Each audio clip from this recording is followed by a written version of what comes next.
and gentlemen, thank you so much for joining me for another video. It's Thursday, so we have wide receivers coming at you. I'm going to go over the top 35 options, get your wide receiver ones, twos, and some flex considerations as well to help you guys make the best decisions possible so you can crush your opponents this week and go after those dubs.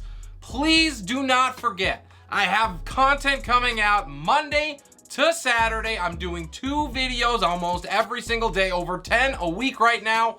If you do not like the video, if you do not subscribe to the channel, you might miss out on it. Both of those things are greatly appreciated. With that out of the way, let's get into wide receiver rankings.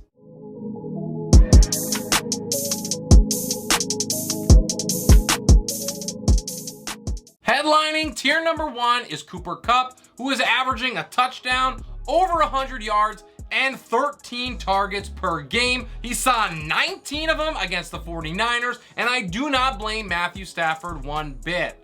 At number 2, I have Stefon Diggs. He gets Pittsburgh. It has been quite a few weeks back-to-back where Diggs has been quiet. But this week, he's going to get back on track in a big game against the Steelers. You can book it, and he is still wide receiver 2 on the year. If Jaylen Johnson does not play, I like the Justin Jefferson matchup a whole lot better, because if he does, he might slow Jet down a little. But if Jefferson can punk Marshawn Lattimore, then you fear no matchup. To number 4, it is Ja'Marr Chase. In 2 games against Baltimore last year, Chase had nearly 50 points. Baltimore is not exactly shutting down wide receivers right now, and history tends to repeat itself. To round out my top 5, I have Davante Adams. If Vegas wants to have a chance, Adams is going to have a big game here. Derek Carr knows this, and that is the reason that Davante is going to get a ton of looks and take advantage of a top 10 matchup. The Chiefs allow over 32 points a game to wideouts. Up next and at the top of tier number 2 is A.J. Brown. He's got a season low of 69 yards, so we love to see that floor, and that is great news because the matchup here may be far from ideal. To 7, it is Deebo Samuel. He gets Carolina. He paid off my top 5 ranking of him last week with one of the most explosive and elusive plays you will ever see. Samuel is yet to see double-digit looks in a single game this year, but once again, he showed all he needs is 1 touch and a little bit of space to make a house call. At number 8, I have Tyreek Hill. He gets the Jets. I'm going to knock him just a smidge because he moves to Teddy Two Gloves, tossing him passes. But the backup threw a bomb to him last week and it worked out well. And the short to intermediate passing game is his calling card anyway, so he will be fine.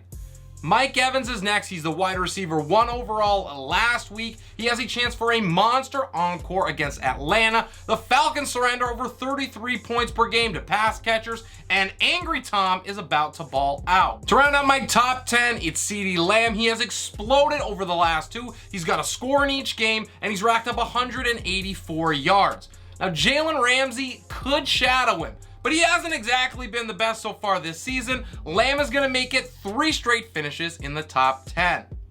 T. Higgins has been on an escalator since week number 1. He started at 27 yards back then. He moved up to 71 in week 2, 93 in week 3, and he had 124 last week.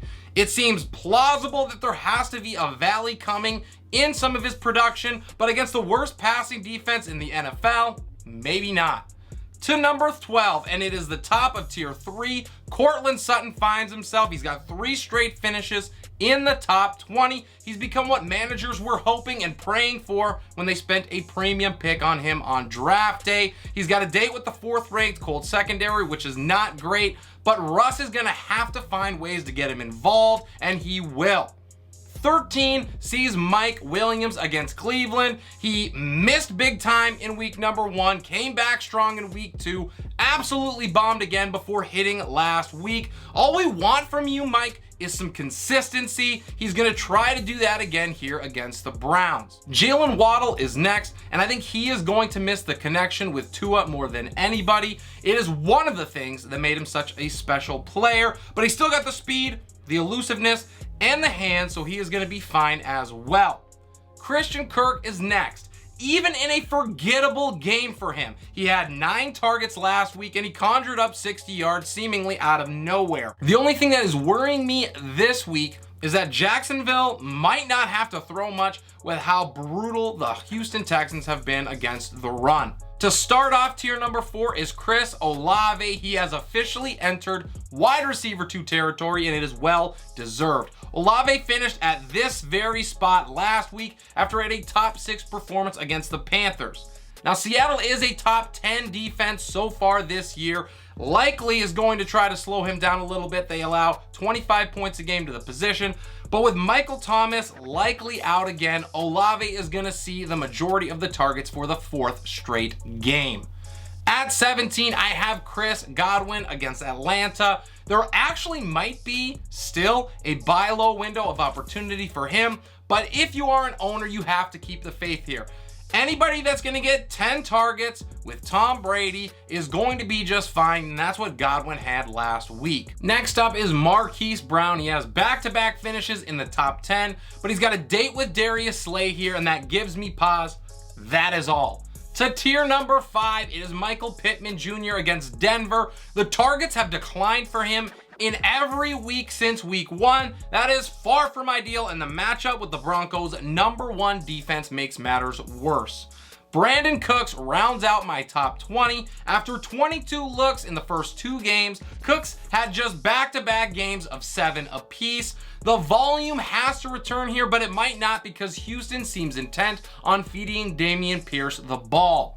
At 21, I have Drake London against Tampa. The Falcons do not have Cordero Patterson, and they probably couldn't even run it if they did. The Falcons are going to have to go to the air here, so that means that London should get double-digit looks for the 2nd time this season.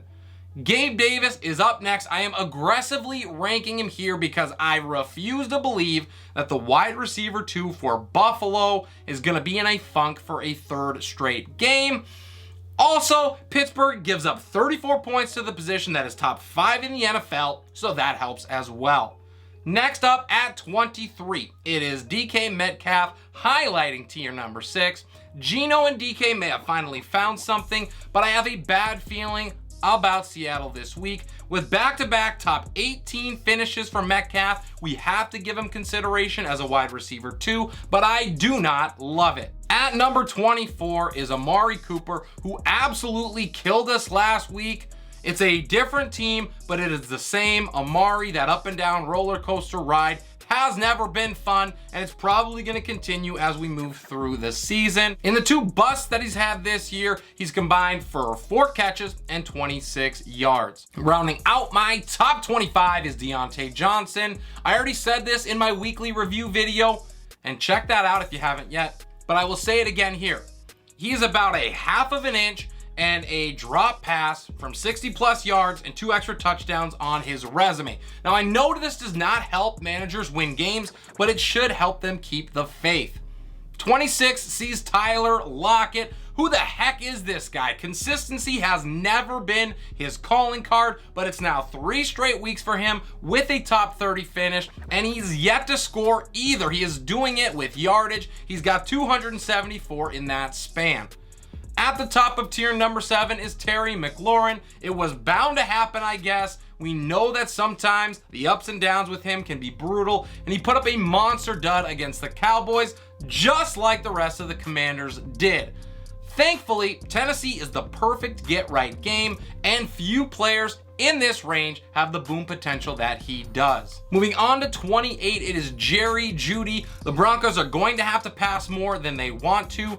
Jeudy is yet to get a game with over 7 targets. Now, it might be a little bit of his health, but it also might be just getting into the groove of this offense. I see an uptick in targets for him moving forward.